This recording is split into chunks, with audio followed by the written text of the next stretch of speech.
What is up, guys? Fatal82 coming at you with some Rainy Kings today. Wanted to show you guys off the map and show you where some of the more noteworthy locations are. The map, guys, is not a procedurally generated map, so it's going to be the same map you're playing on whatever server you're playing on.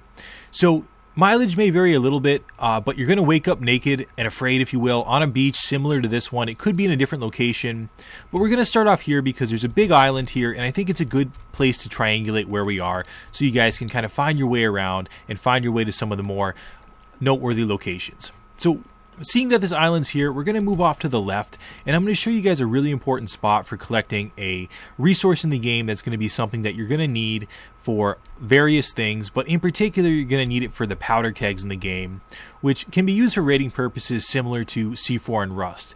It is oil, and it's found in this riverbed here.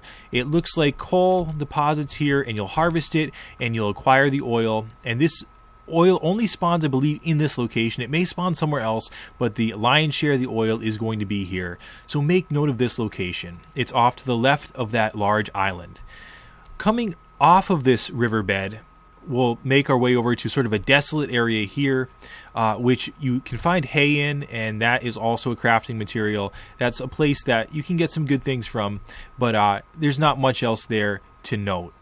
Coming into this lush green field here, guys, that is in the middle of that desolate area, and then the castle over there is probably one of the most important areas in the game. And if you'll notice, there's a lot of white bushes here that are spawning in. These bushes are where you get the flax from in the game, guys.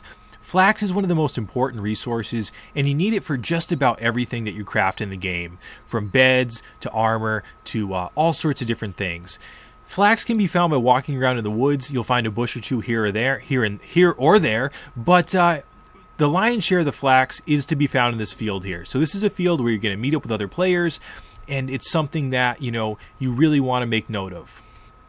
Coming up here, guys, you'll notice there's a road cutting through the field, and make note that by the road there are these stones that look like large turds or pieces of shit. They're actually iron deposits. So this is where you're going to harvest the iron ore, which is used for crafting weapons, armor, and higher end building pieces. So the iron ore is a very important resource. They spawn at this time just around roads. So follow roads, it will lead to iron ore. Coming up here, guys, we're going to make our way to the castle. I'm going to kind of get up there a little bit as quickly as I can just to kind of show you off as much as I can in this video. When you're making your way up to the castle, you'll oftentimes find sheep up here, which can be used for wool, meat, and then leather for crafting purposes and food. So the castle, guys, is where the throne is. The throne is what you use to become king. There's only one way up, which is this bridge that's shaped like a sword. It's a bit of a choke point, and it's going to be a point of contention on just about any server that you're playing on. The drop here is very steep, and you're going to die if you fall off, so just be aware of that. Coming up on the castle, we'll do a quick overview of it. There is inside the castle a throne, which you need to go up and activate to become king. Kind of looks like the throne from Game of Thrones. So this is where you would come in and claim that, and then have to, of course, guard it once you're king.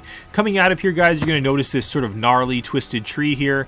I don't know what the official name for it is, but I sort of call it the Tree of Taxes. Once you're king, you can actually open that, and inside that tree will be chests which house resources. So you can set the tax rate to different yields. It can be very low if you're a generous king, or very high if you're an asshole. But all of the yield that you generate from the taxes is going to be in those chests up there. You can become very wealthy being king. Coming down here, guys, we're just going to go ahead and move down to the left. I want to show you guys a very important location in the game that you're going to want to make note of. You can see it in the distance here. It looks like a town or a village before the trees popped in there. And it's actually the Plague Village in the game. The Plague Village, guys, is best thought of as though you're thinking of a rad town in Rust. So as we get down here and sort of let things pop in, you'll notice that there's a fog that's going to set in.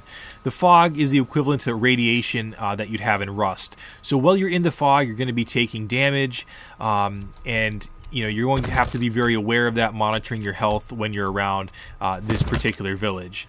The Plague Village, guys, is a place that you can run into to harvest, not to harvest rather, but to gather resources. So coming into it, there's different locations to get into it, different gates rather, but you'll come in here and there'll be crates that you can loot. You'll go up to them and loot them, and there are times where you'll find high-end items in there. The loot tables in the Plague Town seem to be towards the higher end in the game. I've walked out of here with 75 stone blocks, which is a tier 6 building material. I've walked out of here with plate armor before, so very good stuff. You'll notice some creatures that roam around the Plague Village. They're called Plague Villagers, and they are a bit intimidating at first, but if you make some wood javelins and throw about 5 javelins in them, they slow down and they can be easily farmed for high-end items. They typically drop diamonds, which are used to make lockpicks, and are also used to make diamond pickaxes, I believe, in the game. And that's something that you want to be aware of. The pond here, guys, is one of 2 duck ponds that spawn ducks in the game. So you'll notice that the ducks are here, and they can be used for a source of food and also for a source of feathers for fletching arrows. So make note of that. The Plague Village, and then there's one of the 2 duck ponds here. We'll go over really quickly, and I'll show you where the other duck pond is. It's really just off to the left of the other one, and this pond down here is where you'll find more of the ducks. They can be, you know, in group. They can be on the land. They can be in the water. You kind of have to scout for them, but you will find them in here as well. Moving up from this location, guys, there's a spot up here where you'll find a bear that spawns in, and a bear is really important in the game because they're an important source of food and also hide for crafting purposes.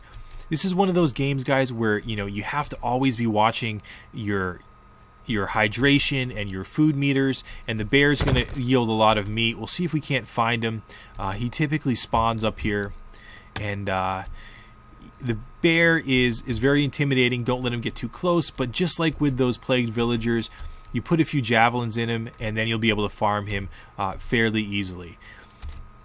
Make note of this bush here, guys. This is a berry bush, and you'll find these spread throughout the land. Grab them every time you see them. They're a very easy source of food. They don't need to be cooked like the meat from the animals, and they will give you hydration and food and help restore your health. So on your travels, always pick those up. So guys, I hope this video was helpful. Kind of just a high-level overview of the map. Again, the map is not going to be procedurally generated, so what you see in this video is what you'll see on other servers, and I hope you guys enjoyed the video. If you have any particular questions about the game, or if you want to see any videos on anything in particular, please let me know. I look forward to making some more Reign of Kings gameplay videos. I'm certainly having fun with the game, guys. It's a really fun game so far, and I hope to see you guys in game. This is Fado82. Peace.